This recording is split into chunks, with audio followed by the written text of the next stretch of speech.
Hello friends, एक बार फिर स्वागत है आप सभी का आपके अपने channel Saraswati academy of commerce पे। सीए फाउंडेशन की रिवीजन सीरीज़ में हम लोग न्यू चैप्टर स्टार्ट करने जा रहे हैं और चैप्टर का नाम है कंसाइनमेंट अकाउंटिंग। आइए फ्रेंड्स समझते हैं इस चैप्टर का एसेंस क्या है और फिर इसके बाद इसकी अकाउंटिंग कैसे होगी। तो फ्रेंड्स, वर्ड है कंसाइनमेंट।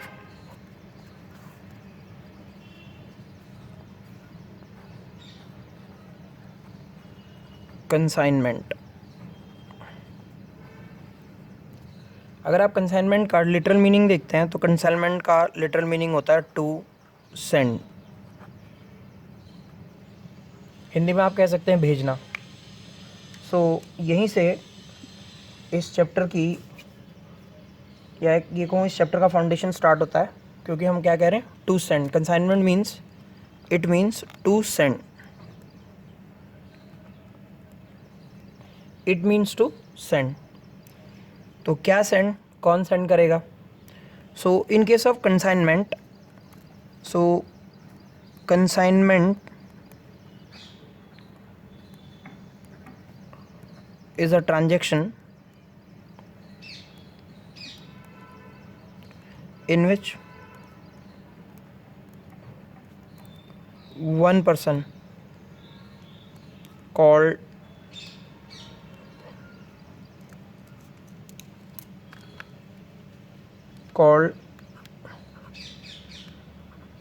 consigner,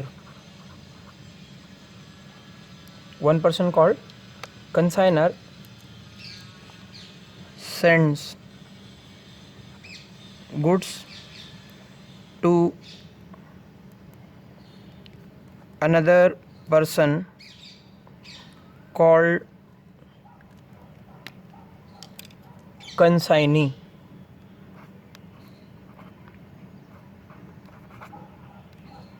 consignee. और आगे कहता है to be sold by the latter. Latter कौन है यहाँ पर, consignee, on behalf of the former. और फ्रेंड्स, फॉर्मर कौन है यहाँ पर, कंसाइनर। सो ये एक ऐसी ट्रांजैक्शन है जहाँ पर एक पर्सन दूसरे को सामान भेजता है और दूसरा पर्सन फर्स्ट के बिहाफ पे उसे सेल करेगा। सो नेक्स्ट सवाल ये उठता है, अगर एक पर्सन दूसरे को सामान भेज रहा है और सेकंड पर्सन उसके बिहाफ पर सेल कर रहा है, तो किस तरह से जो पर्सन सामान भेज रहा है वो इसकी अकाउंटिंग करेगा अपनी बुक्स में। इसी तरह से सेकंड पर्सन जो इसको रिसीव कर रहा है वो भी कुछ रिकॉर्ड अपने पास ज़रूर बनाएगा। और दूसरी बात, वो ये काम चैरिटी में तो कर नहीं रहा, that means he is going to charge something for the services that he is going to give to the consigner. So आइए इस चैप्टर को आप ज़रा डिटेल में समझते हैं। That means suppose there is a person called X, और X Delhi में बिजनेस करता है और एक्स का जो प्रोडक्ट है वो बहुत ही अच्छा प्रोडक्ट है, बट एक्स के पास इतनी कैपेसिटी नहीं है कि वो एट अ टाइम एक से ज़्यादा जगहों से सेल कर सके। तो एक्स अपने बिहाफ पर एक पर्सन को वाई, जो कि मुंबई में रहता है, उसे अपना एजेंट बना लेता है। क्या बना लेता है, एजेंट। और इसके बाद वाई जो कि एजेंट है, ये गुड सेल करेगा एक्स के बिहाफ पर, और यहाँ पर एक्स है हमारा principal. So agent is going to sell goods on behalf of the principal. So agent को हम लोग कहते हैं consignee,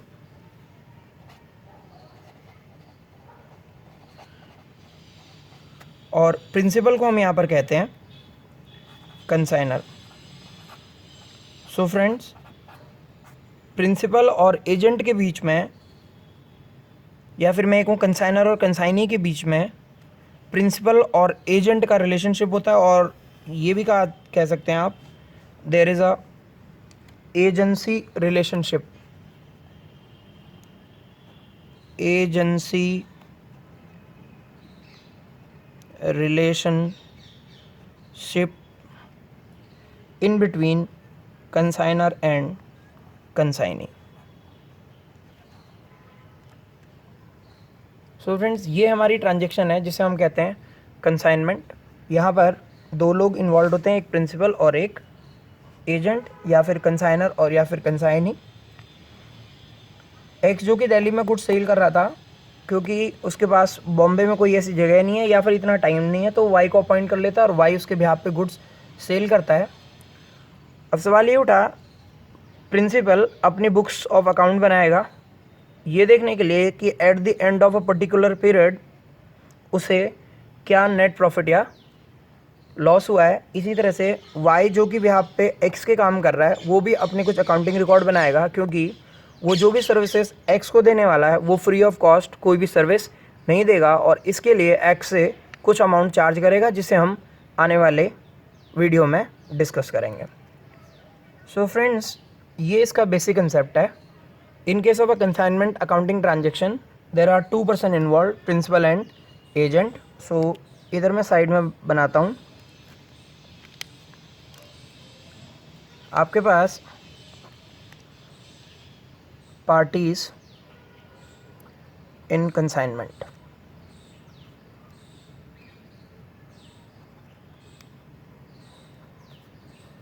So we have two parties.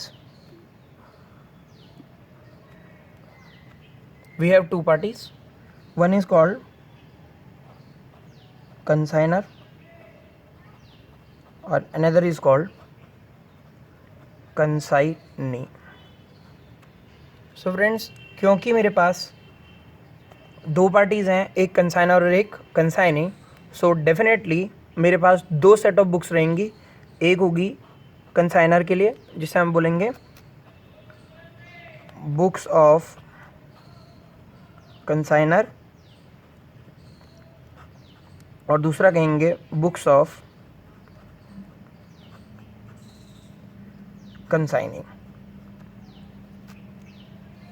आइए फ्रेंड्स, थोड़ा सा डिटेल में इसको समझने की कोशिश करते हैं अब आगे। ज़रूरी नहीं है उसके पास केवल एक ही पर्सन हो जिसके बिहाफ पे वो गुड्स बेच रहा है, ऐसा भी हो सकता है there are more than one person on whose behalf there may be one और मोर पर्सन जो कि एक्स के बिहाफ पे गुड्स सेल कर रहे हैं। सो एक्स के एक से ज़्यादा एजेंट हो सकते हैं। दैट मीन्स एक्स का 4 एजेंट भी हो सकते हैं, 5 भी हो सकते हैं। सपोज़ एक एजेंट एक्स का मुंबई में है जिसका नाम वाई है, एक एजेंट उसका केरला में है जिसका नाम के है, एक एजेंट उसका पंजाब में है जिसका नाम पी है, और एक एजेंट उसका यूपी में है जिसका नाम जेड है। तो इस तरह से एक्स ने अपने 5 एजेंट अपॉइंट किए, एक वाई, के, पी और जेड, जो कि एक्स के बिहाफ पर गुड्स सेल करेंगे। तो जनरली हर एजेंट के लिए, वाई के लिए, के लिए, पी के लिए, जेड के लिए, एक्स ऐसा भी कर सकता है कि वो अलग अलग अकाउंटिंग करे, और ये भी कर सकता है कि वो एक ही अकाउंट में इन सब के साथ जो भी उसकी ट्रांजैक्शन हो रही हैं उसकी डिटेल बनाए। तो अकाउंटिंग प्रोसीजर कैसे रहेगा, क्या रहेगा, किस तरह से अकाउंटिंग होगी, सो हम लोग आने वाली वीडियो में देखेंगे। सो फ्रेंड्स, आई होप यहाँ तक आपको ये बिल्कुल क्लियर हो गया होगा। In case of one consignment transaction there are 2 parties, one is called consignors, another is called consignee. Consignor send goods to the consignee which are sold by the consignee on behalf of the consignor. आगे मैं आपको बताता हूँ, consignee consignor के behalf पे goods बेच रहा है, और इसलिए कंसाइनर उसको गुड्स बेचने की सर्विस के लिए एक रेम्यूनरेशन देता है, यानी कि उसको सैलरी नहीं कहूँगा मैं, क्योंकि प्रिंसिपल और एजेंट हैं, तो इसलिए प्रिंसिपल और एजेंट के बीच में एम्प्लॉयर और एम्प्लॉय का रिलेशनशिप नहीं होता, दैट्स वाई इसको मैं सैलरी नहीं कहूँगा, इसे हम कहते हैं कमीशन। सो फ्रेंड्स, कंसाइनी को कमीशन मिलेगा। At the end of the accounting period अगर कुछ गुड्स अनसोल्ड रह जाते हैं तो वो गुड्स का मालिकाना हक यानी कि ओनरशिप वो कंसाइनर की होती है। इनकी अकाउंटिंग कैसे करेंगे, किस तरह से और खर्चे की हम रिकॉर्डिंग करेंगे, और एक्सपेंसेस जो होंगे उनकी रिकॉर्डिंग किस तरह से करेंगे, आइए आगे देखते हैं। Books of consignor. जैसे कि मैंने आपसे कहा कि दो पार्टीज़ हैं, एक कंसाइनर और एक कंसाइनी। कंसाइनर सामान भेज रहा है कंसाइनी को, और कंसाइनी कंसाइनर के बिहाफ पर इस सामान को जनरल पब्लिक को बेच रहा है और उसकी डिटेल कंसाइनर को भेज रहा है। कंसाइनर यानी कि जिसे हम प्रिंसिपल भी बोलते हैं, हमारे पिछले एग्जाम्पल में एक्स था। सो मैंने आपसे कहा था एक्स हमारा दिल्ली में बैठा हुआ है और ये इसका एजेंट वाई मुंबई में बैठा हुआ है। सो ये जो वाई इसके बिहाफ पर गुड्स की सेल कर रहा है, इसके लिए एक्स इसे कमीशन देता है और Y time to time detail भेजता है एक्स के पास। किस चीज़ की, कि उसने कितना सामान रिसीव किया है, कितना सामान बेच दिया है, कितना उसके पास स्टॉक पड़ा है, सेल की डिटेल भेजेगा। इसके साथ साथ डिटेल भेजेगा वो अमाउंट जो वो कस्टमर से रियलाइज़ नहीं कर पाया। सो एक्स वाई को जब गुड्स भेजता है, when x sends goods to Y, it is not a actual sale. It is not a actual sale. ये actual sale नहीं है। क्यों? क्योंकि X Y को कह रहा है कि तू मेरे बिहाफ पे बेचना। डिपेंड करेगा, अगर ये एक्चुअल सेल कर लेता है Y तो फिर मानी जाएगी कि X की एक्चुअल सेल हो गई।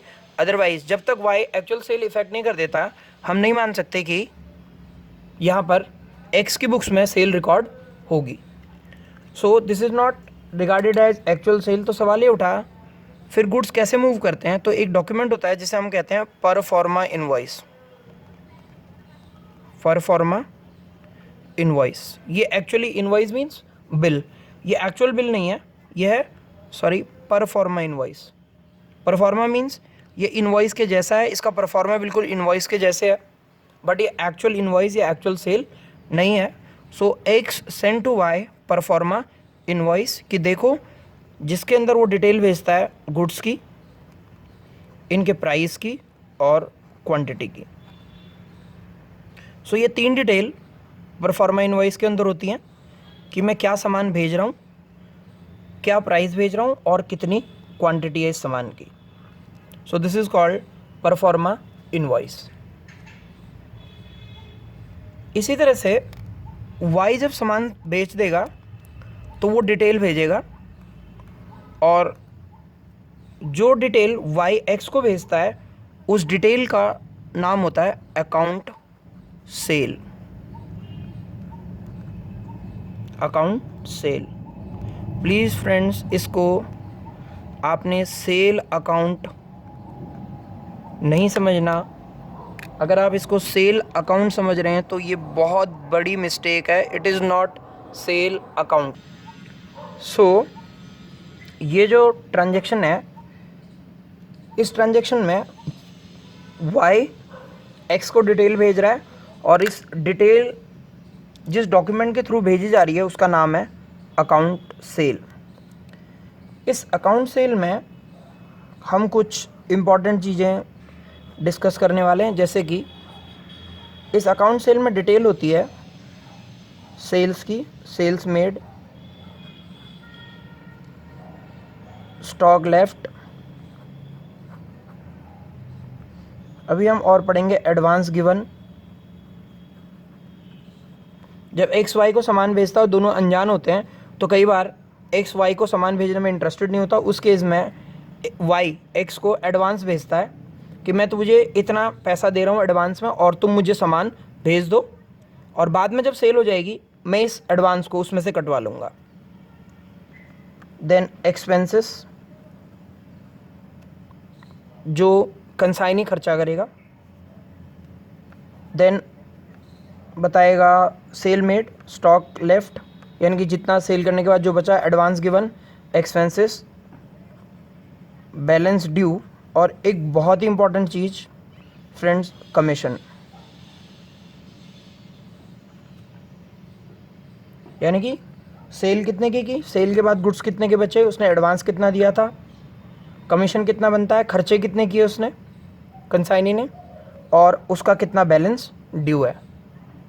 तो ये सभी डिटेल कंसाइनी भेजेगा किसे, कंसाइनर को, और कंसाइनर इन डिटेल्स के बेस पर अपनी बुक्स में अकाउंटिंग करेगा।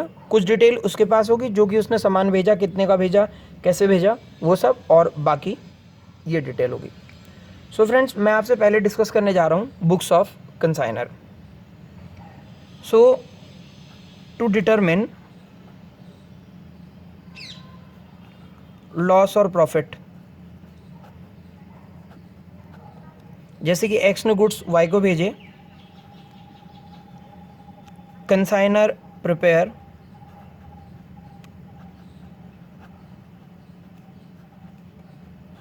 कंसाइनमेंट अकाउंट, और मैं इसे ये भी कह सकता हूँ consignment to Y account.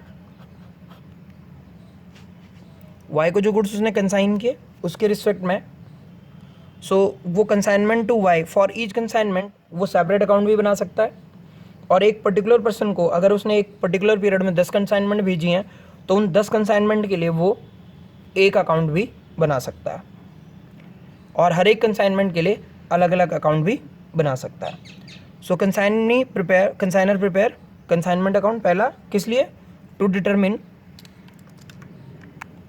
Profit और लॉस, ये फर्स्ट। सेकंड आता है हमारा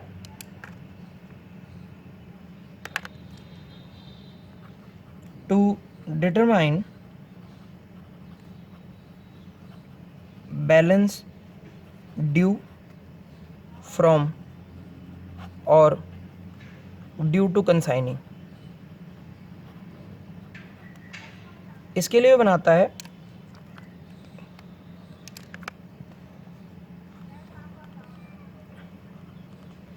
कंसाइनी अकाउंट, और या फिर हम ये कहेंगे कंसाइनीज पर्सनल अकाउंट। ये कुछ भी नहीं है, कंसाइनी अकाउंट या कंसाइनीज पर्सनल अकाउंट। आप इसको इस केस की अगर बात करें तो एक्स की बुक्स में अगर मैं वाई का अकाउंट बनाता हूँ, so this is nothing but consignee account और कंसाइनीज पर्सनल अकाउंट। इसके अलावा थर्ड एक अकाउंट हम लोग बनाएंगे friends, goods sent on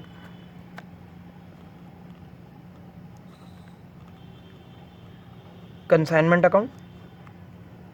so basically सबसे फर्स्ट कंसाइनमेंट, दूसरा कंसाइनी, और तीसरा goods sent on consignment account.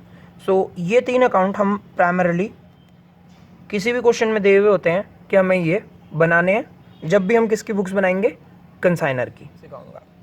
आइए यहाँ पर हम लोग सीखते हैं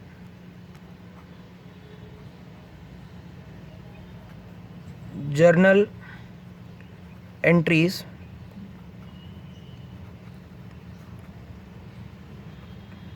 इन the books of consigner. Friends, थोड़ा ध्यान से हम लोग सीखेंगे इसको, और मैं एक एग्जांपल भी लूँगा साथ साथ आपके, सो दैट ये आपको और बढ़िया क्लियर हो जाए। आइए फ्रेंड्स, सबसे फर्स्ट आता है when goods are sent by consigner to consignee. When goods are sent by consigner to consignee.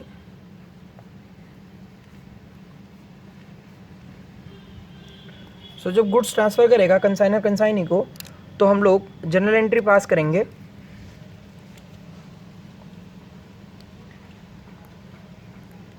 Consignment account debit to goods sent on consignment. So first entry मेरी पास होगी, जो कि आप स्क्रीन पे देख पा रहे हैं, consignment account debit to goods sent on consignment. Friends थोड़ा सा ध्यान से समझेंगे, क्योंकि ये एक्चुअल सेल नहीं है, इसलिए कंसाइनर जब गुड्स भेज रहा है वो कंसाइनी को डेबिट नहीं कर रहा, वो कंसाइनमेंट अकाउंट डेबिट कर रहा है और लिख रहा है consignment account debit to goods sent on consignment. तो थोड़ा सा ये ध्यान देने वाली बात है, because it is not an actual sale. अभी गुड्स भेजे जा रहे हैं, कंसाइनी बाद में बताएगा कि ये गुड्स एक्चुअली सेल हुए हैं या नहीं हुए। सेकेंड जनरल एंट्री आती है हमारी for expenses incurred by consignor।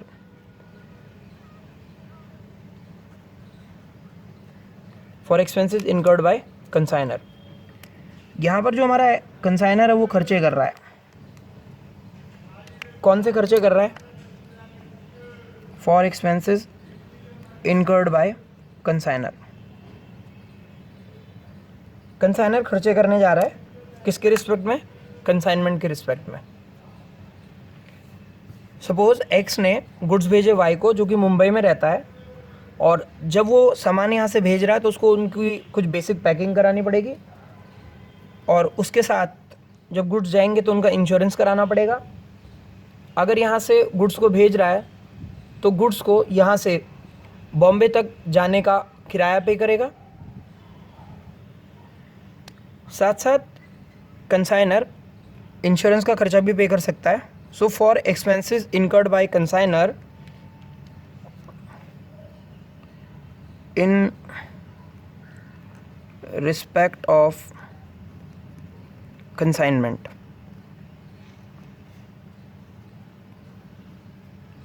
आइए तो एंट्री हो जाएगी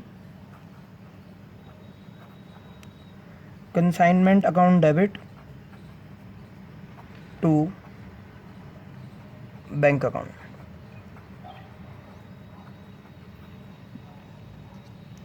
किसके लिए? For freight comma packing forwarding and insurance expenses. जब भी सामान मूव करेगा दिल्ली से मुंबई की तरफ, कंसाइनर चाहे तो इन गुड्स को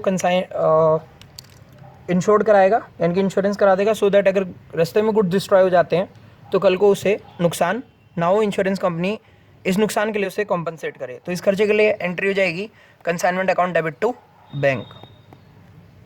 third,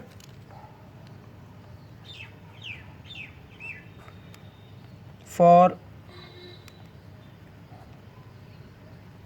expenses incurred by consignee।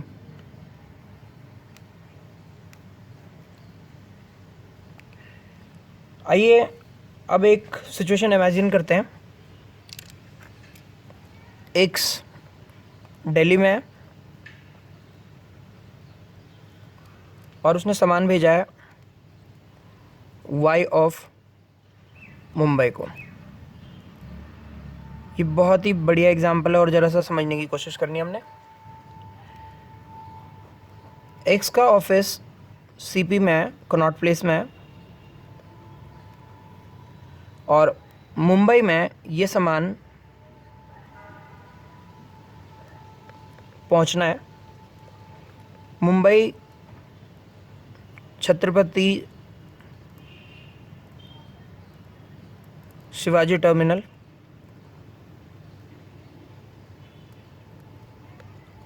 पर ये सामान पहुंचना है। एक्स ने बाय सीपी, जो कि उसका ऑफिस है, सीपी से ये सामान भेजा है उसने। कहाँ? मुंबई, जो कि Mumbai Chhatrapati Shivaji terminal railway station पर ये सामान पहुंचने वाला है। ये सामान इधर पहुंचेगा और यहाँ से वाई इसे अपने गोडाउन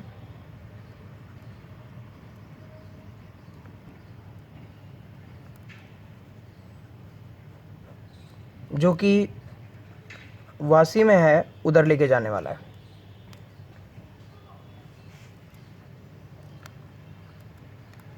ये यहाँ उतरेगा और यहाँ से ये सामान वासी अपने गोडाउन में लेके जाएगा। तो मुझे ध्यान रखना है, एक्स ने सामान भेजा किसको? वाई को, और उसने एंट्री पास की, consignment account debit to goods sent on consignment. ये एंट्री कॉस्ट पे उसने पास की। इसके बाद एक्स ने कुछ खर्चे किए किसके रिस्पेक्ट में? पैकिंग, फॉरवर्डिंग, इंश्योरेंस, फ्रेट, और एंट्री पास की consignment debit to bank account. Next, अब वाई ने गुड्स को रिसीव किया और वाई खर्चे करने वाला है। कौन से? यहाँ से छत्रपति शिवाजी टर्मिनल से लेकर वाशी अपने गोडाउन तक ले जाने के खर्चे। प्लीज़ ज़रा ध्यान रखिएगा, मैं दो तरह के खर्चे की बात करूँगा। एक वो खर्चा जो रेलवे स्टेशन से गोडाउन तक का है, और दूसरा वो खर्चा जो आफ्टर रिसीविंग गुड्स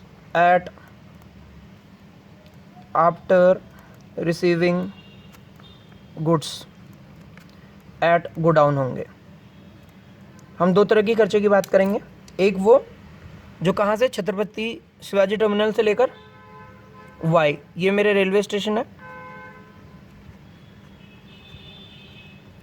और ये गोडाउन है वाई का। तो यहाँ तक इन गुड्स ने पहुँचना है। तो यहाँ तक के जो खर्चे होते हैं, देखिएगा इन खर्चों को जो यहाँ से इस मूवमेंट के बीच में हुए, जिसके लिए मैंने ये एरो लगाया है, इन एक्सपेंसेस को हम लोग कहेंगे नॉन रेकरिंग एक्सपेंस। मैं ये क्यों लिख रहा हूँ? क्योंकि मैं बाद में इसका यूज़ करने वाला हूँ एक स्पेसिफिक सिचुएशन के लिए। क्या सिचुएशन होगी मैं आपसे डिस्कस करूँगा। देन इसके बाद गोडाउन में पहुँचने के बाद फिर खर्चे होंगे, जैसे कि रेंट, इंश्योरेंस, और उस गोडाउन में अगर आपने कोई गोडाउन कीपर रखा हुआ है उसकी सैलरी, उसकी मेंटेनेंस, इलेक्ट्रिसिटी के खर्चे, वो सब होंगे। तो after receiving goods at godown, तो यहाँ से गुड्स चले, यहाँ पर रिसीव हो गए, रिसीव होने के बाद ये खर्चा हुआ नॉन रिकरिंग एक्सपेंस। इसमें क्या क्या खर्चा हो सकता है? एक तो फ्रेट और ऑक्ट्रॉय, और कोई खर्चा हो यहाँ से लेकर यहाँ तक लाने का, गोडाउन के बाहर तक लाने का। स्पेसिफिकली वर्ड यूज़ कर रहा हूँ, गोडाउन के बाहर तक लाने का। सामान यहाँ से उतरा रेलवे स्टेशन पे और गोडाउन के बाहर उतर गया, यहाँ तक के खर्चों को हम लोग बोलते हैं नॉन रिकरिंग एक्सपेंस। प्लीज़ ध्यान रखिएगा, गोडाउन के बाहर तक के खर्चे मैं यूज़ कर रहा हूँ और आने वाले टाइम में भी यही शब्द यूज़ करूँगा exactly. After receiving goods at godown फिर कुछ खर्चे होंगे जिसे हम कहते हैं रिकरिंग एक्सपेंस।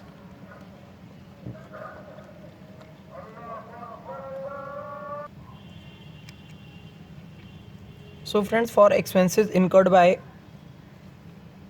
हाँ जी, तो मैं आपसे कह रहा था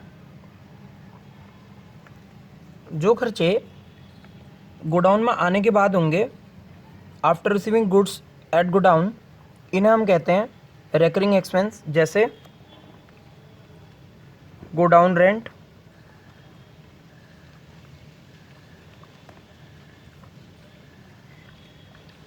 insurance of godown,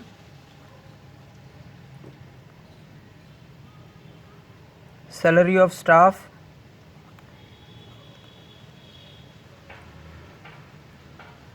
godown keeper. तो जो खर्चे एक बार गुड्स रिसीव हो जाएंगे उसके बाद होंगे, उन्हें हम कहते हैं रेकरिंग एक्सपेंस।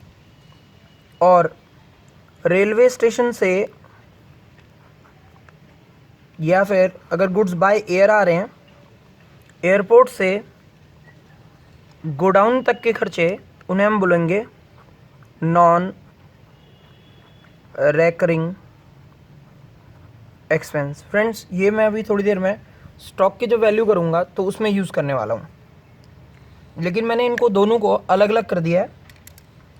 फर्स्ट मेरा एक्सपेंस है जिसे हम कह रहे हैं नॉन रेकरिंग, और दूसरा है मेरा रेकरिंग। आइए जरा इसका मैं लेटर ऑन स्टेज पे सेम इसको दोबारा यूज़ करूँगा और फिर इस पर आऊँगा। यानी कि दो तरह के खर्चे किए कंसाइनी ने, एक वो गोडाउन में पहुँचने से पहले और दूसरे वो जब गुड्स गोडाउन में पहुँच गए। For expenses incurred by consignee, 1+2 जितने भी कंसाइनी ने खर्चे किए हैं, हम खर्चों का नाम नहीं लिखेंगे, हम लिखेंगे कंसाइनमेंट अकाउंट डेबिट। मैं अभी इस अकाउंट का फॉर्मेट बनाऊंगा तब आपको बताऊंगा। हम किसी भी खर्चे का नाम नहीं लिखेंगे, लिखेंगे consignment account debit.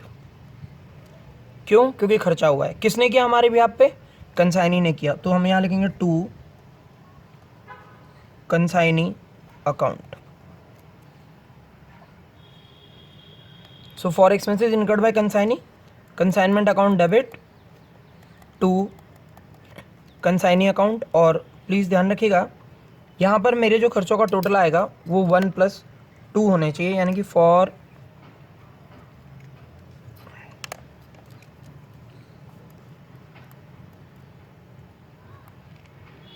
Expenses incurred by consignee. और फ्रेंड्स मुझे ध्यान रखना है, इसमें जो मेरे खर्चे आने हैं वो आने 1+2, यानी कि ये टोटल ऑफ दीज एक्सपेंसेस 1+2।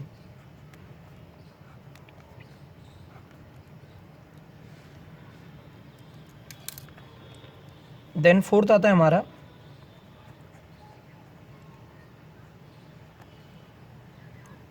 मैंने सामान भेजा, मेरे खर्चे हुए, कंसाइनी ने रिसीव किया, एंड अल्टीमेटली अब कंसाइनी सेल करेगा। तो हम लिखेंगे for sales effected by consignee.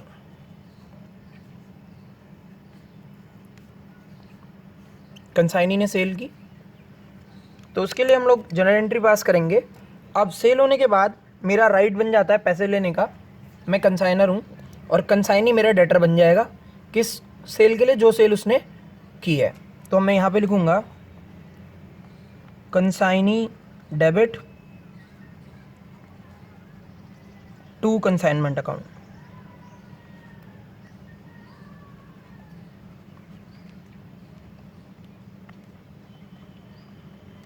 Consignee account debit to consignment account. So friends, I hope यहाँ तक अभी कोई भी प्रॉब्लम नहीं हुई, अभी एंट्रीज पूरी नहीं हुई हैं।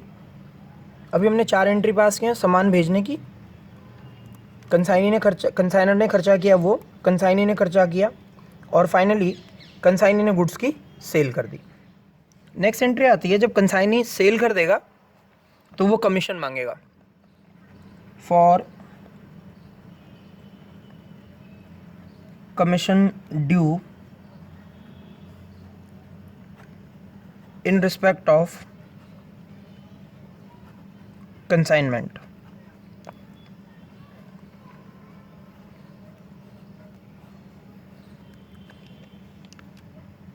for commission due in respect of consignment। तो हमारी एंट्री क्या पास होगी? मेरे लिए यानी कि बीइंग कंसाइनर ये खर्चा है जो मुझे किसे देना है?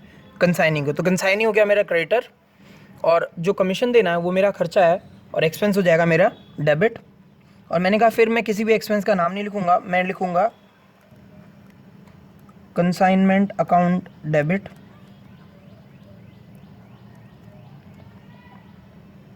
To consignee account.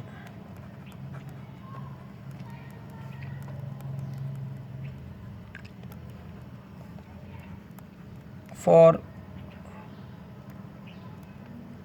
Commission due in respect of goods sold. Friends, मैं आपके साथ कुछ स्पेसिफिक केसेस डिस्कस करूंगा, जैसे कि valuation of goods sold, commission which is due in respect of consignee, और इसी तरह से नॉर्मल लॉस और एबनॉर्मल लॉस की कैलकुलेशन। ये हमारे कुछ स्पेसिफिक केसेस होंगे जिनको मैं आपके साथ डिस्कस करूंगा। तो मैं यहाँ पे आपको बताना चाहूँगा, कमीशन जो कंसाइनी को दी जाती है वो 3 तरह की होती है। एक हमारी होती है ऑर्डिनरी कमीशन, दूसरी मेरी होती है डेल क्रेडिटर कमीशन, और तीसरा होती है ओवर राइडिंग कमीशन। सो कंसाइनी को जो भी कमीशन मिले, चाहे वो ऑर्डिनरी हो, डेल क्रेडिटर हो, ओवर राइडिंग हो, अकाउंटिंग एंट्री यही होती है। कैलकुलेशन थोड़ा सा डिफरेंट होगी, वो मैं आपसे डिस्कस करूंगा। Consignment account debit to consignee account for commission due in respect of consignment. Next आता है मेरे पास फॉर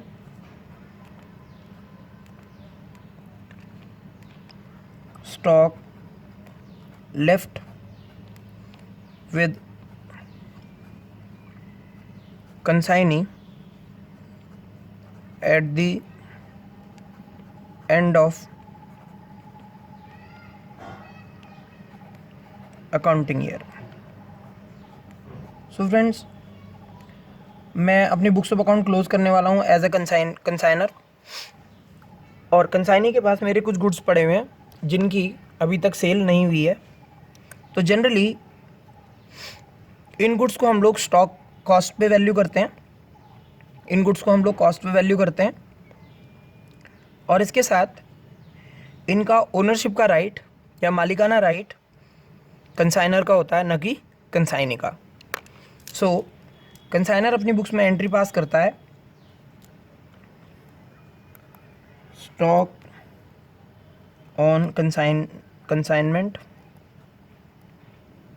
या फिर गुड्स विद कंसाइनी,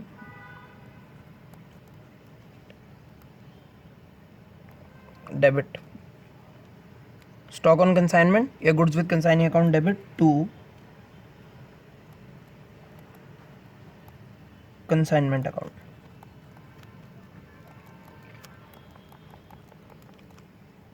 ये वो गुड्स हैं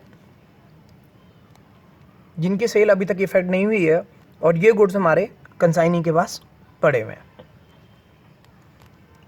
आइए फ्रेंड्स, नेक्स्ट आता है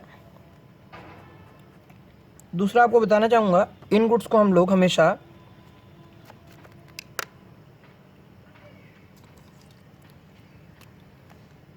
these goods are valued at cost. यहाँ पे वैल्यूड एट कॉस्ट का क्या मतलब है, मैं आपको जब स्पेसिफिक केसेस सिखाऊंगा तो वहाँ पर बताऊंगा इनके बारे में। नेक्स्ट आता है सेवन्थ आता है हमारे पास for bad debts eight कंसाइनिंग।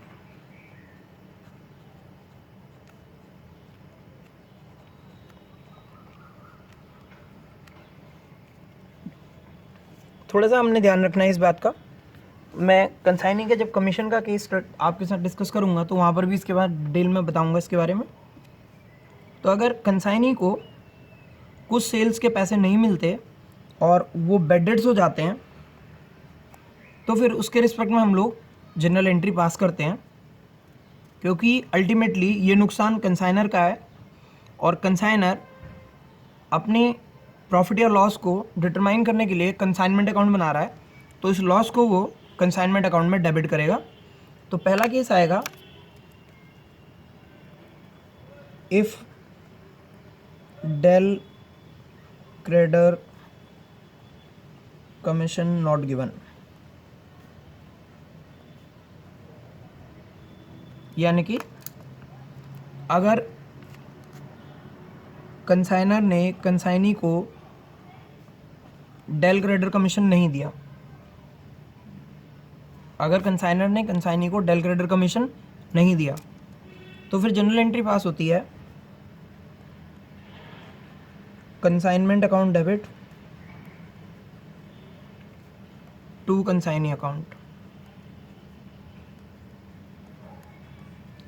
Friends, इसका लॉजिक है, थोड़ा सा हमने समझने की कोशिश करनी है, बहुत ईजी है।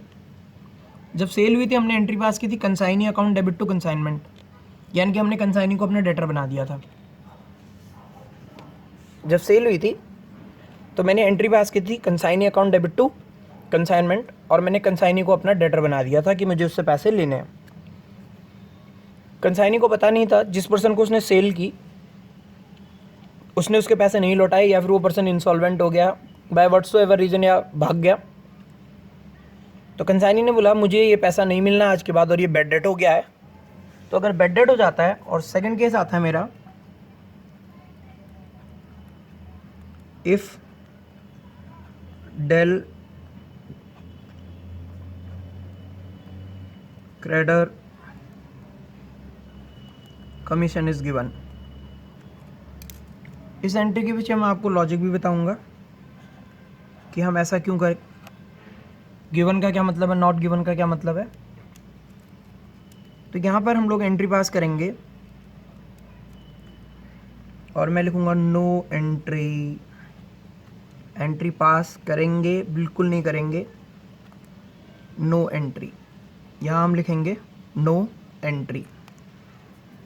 क्या मतलब, एक्चुअली मैं अपने कंसाइनी को मोटिवेट करता हूँ कि आप क्रेडिट सेल करो और उसके बदले मैं आपको डेल क्रेडिटर कमीशन दूंगा। क्रेडिट सेल के लिए मोटिवेट नहीं करना होता, जनरली मुझे उसे सेल इंक्रीज़ करने के लिए मोटिवेट करना होता है, जिसके चक्कर में वो क्रेडिट सेल भी करता है। और मैं उस क्रेडिट सेल का एक पर्टिकुलर परसेंटेज उसे कमीशन की फॉर्म में देता हूँ, और वो इसलिए दिया जाता है कि तुम जिसे भी सेल करो इस बात को इंश्योर करो कि वो पर्सन पैसे लौटा दे, कल को जो सेल किए उसके पैसे दे दे।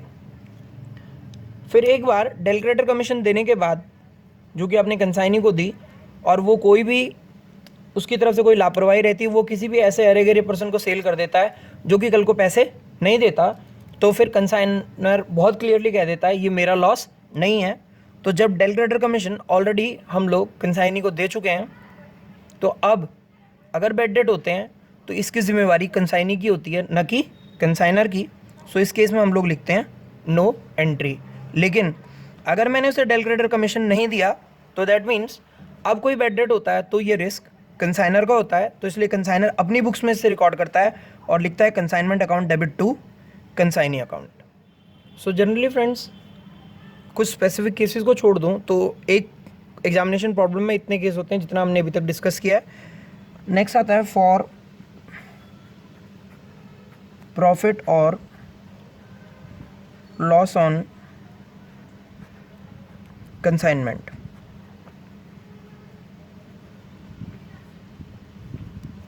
फॉर प्रॉफिट और लॉस ऑन कंसाइनमेंट, यानी कि जो आपने सामान भेजा था उस ट्रांजैक्शन के रिस्पेक्ट में खर्चे और इनकम का अगर मैं नेट ऑफ करूं तो इसे हम कहते हैं प्रॉफिट और लॉस ऑन कंसाइनमेंट।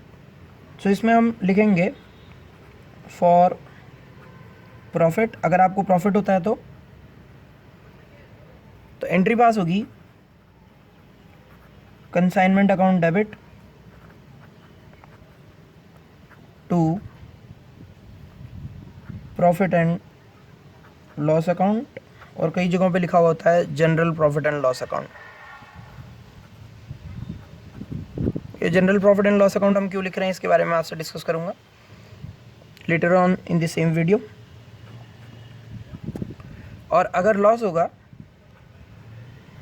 तो हम इस एंट्री को उल्टा कर देंगे और ये हो जाएगा प्रॉफिट एंड लॉस अकाउंट या फिर general P and L account debit to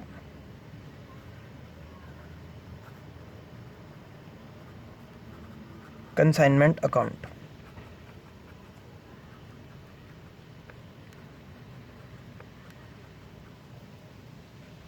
so friends, ये हमारा जनरल एंट्री का प्रोसीजर रहेगा।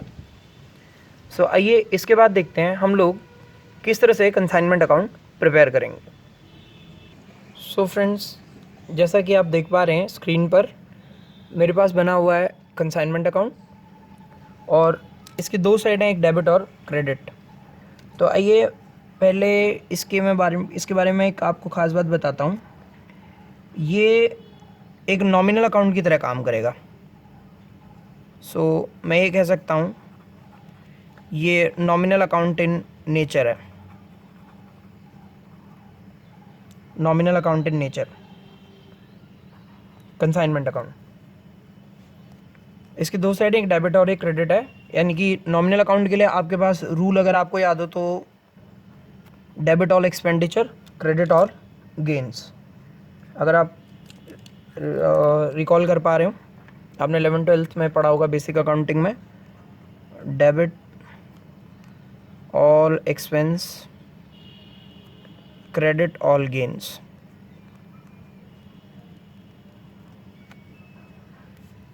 सो जितने हमारे खर्चे होंगे वो डेबिट में आएंगे और इसके साथ में जो इनकम्स होगी वो क्रेडिट में आएंगी।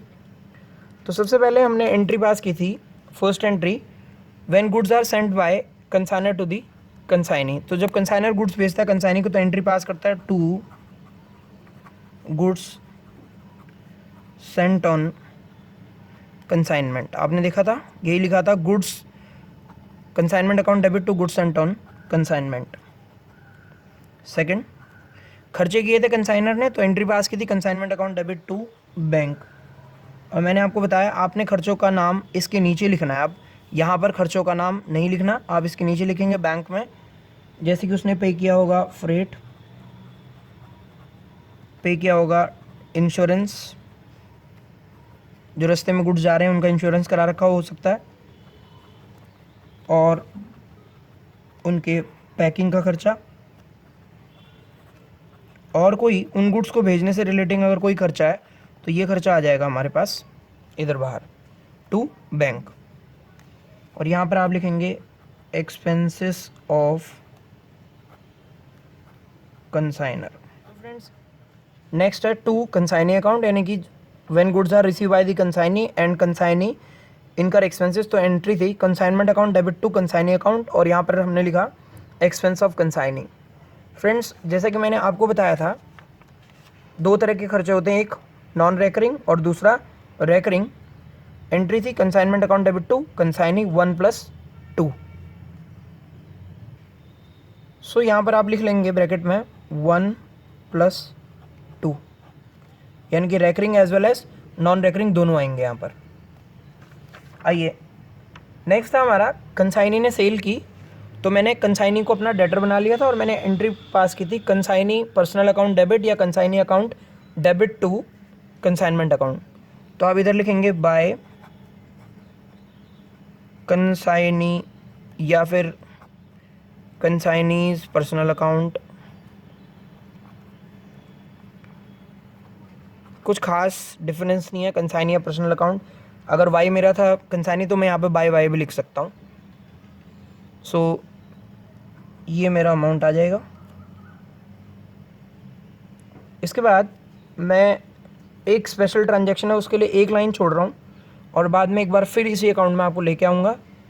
देन वी हैव, कंसाइनी ने सेल कर दी।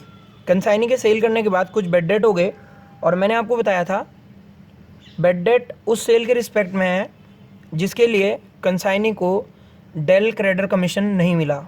क्योंकि अगर कंसाइनी को क्रेडिट सेल के लिए डेल क्रेडिटर कमीशन नहीं मिलता और फिर बेड डेट हो जाते हैं, देन ये नुकसान कंसाइनर का होता है और कंसाइनर इस नुकसान को कंसाइनमेंट अकाउंट में डेबिट करता है। तो यहाँ लिखेगा टू कंसाइनी अकाउंट, और या फिर ब्रैकेट में आप लिख सकते हैं बेड डेट्स। और साथ में मैं यहाँ पर बहुत स्पेसिफिकली मेंशन कर रहा हूँ del creditor commission not given. ये ज़रा मैंने स्पेसिफिकली याद रखना है। कंसाइनमेंट अकाउंट के अंदर बेड डेट्स केवल तभी आएंगे अगर डेल क्रेडिटर कमीशन नहीं दिया। अगर आपने डेल क्रेडिटर कमीशन दिया है तो ये कंसाइनर का लॉस नहीं होता, इस केस में ये कंसाइनी का लॉस होता है। आइए फ्रेंड्स, सो मेरे पास इसके बाद 2 ट्रांजैक्शन रह जाती हैं। आइए डिस्कस करते हैं क्या है।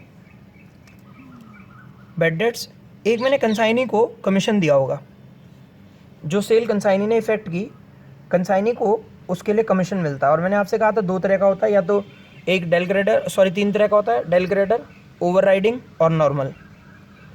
इनका नेचर क्या होगा मैं स्पेसिफिक ट्रांजेक्शन्स जब एक्सप्लेन करूँगा इन केस ऑफ कंसाइनमेंट तब बताऊँगा। तो जब भी कंसाइनी को कमीशन मिलता है तो इस कमीशन को हम सेम कंसाइनमेंट अकाउंट में ही डेबिट करते हैं, यानी कि जब उसने सेल की, सेल के बाद वो कमीशन डिमांड करेगा।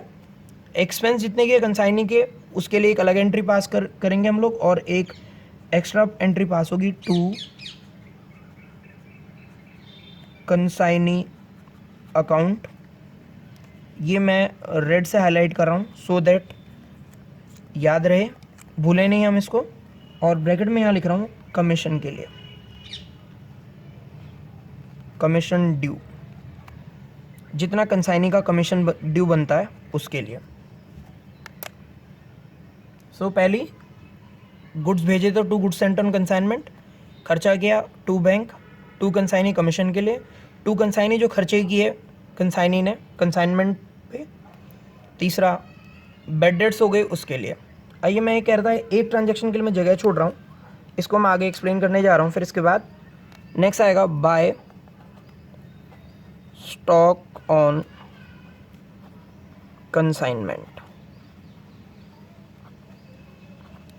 और इसको फ्रेंड्स हम लोग लिखते हैं एट कॉस्ट लेंगे हम इसको, यानी कि जो कंसाइनी के पास स्टॉक पड़ा हुआ है उसको एट कॉस्ट हम वैल्यू करेंगे और इस अकाउंट में यहाँ लिख देंगे। इसकी वैल्यू कैसे निकालेंगे ये हम आगे डिस्कस करेंगे। देन इसके बाद अगर इन ट्रांजेक्शन्स में क्रेडिट साइड डेबिट से एक्सीड करती है तो मैं यहाँ लिखता हूँ टू जनरल P&L अकाउंट या to profit and loss account, और ये आएगा मेरा किस केस में प्रॉफिट। और अगर फ्रेंड्स लॉस होगा तो इस तरफ आ जाएगा bye general P&L account in case of loss. तो थोड़ा सा हमें ये ध्यान रखना होगा, अगर प्रॉफिट होगा तो इस तरफ और लॉस होगा तो इस तरफ, यानी कि debit side if exceed the credit side then we record loss, and if credit side exceed the debit side then we record profit. तो इस तरह से ये हमारा कंसाइनमेंट का पूरा, ये बुक्स थी हमारी कंसाइनर की। अभी इसमें हमने कुछ स्पेसिफिक केसेस डिस्कस करने, जैसे कि मैंने यहाँ पे एक जगह छोड़ रखी है, मैं लेटर ऑन इसको भी पिक्चर में लेके आऊँगा और आपको समझाऊँगा कि इसका क्या सिग्निफिकेंस है। सो फ्रेंड्स, ये बुक्स ऑफ कंसाइनर के केस में कंसाइनमेंट अकाउंट एक बार क्विक रिवीजन करते हैं। When goods are sent on consignment, consignment account debit to goods sent on consignment. Consigner के खर्चों के लिए उनके खर्चों का नाम नहीं लिखेंगे, लिखेंगे consignment account debit to bank. Consignee ने खर्चे किए उसके लिए लिखेंगे consignment account debit to consignee, recurring plus non recurring दोनों खर्चे। देन कंसाइनी ने सेल की तो एंट्री पास की हमने consignee account debit to consignment. इसके बाद कंसाइनी को कमीशन ड्यू हुआ उसकी सेल पर, तो हमने एंट्री पास की to consignee account commission due.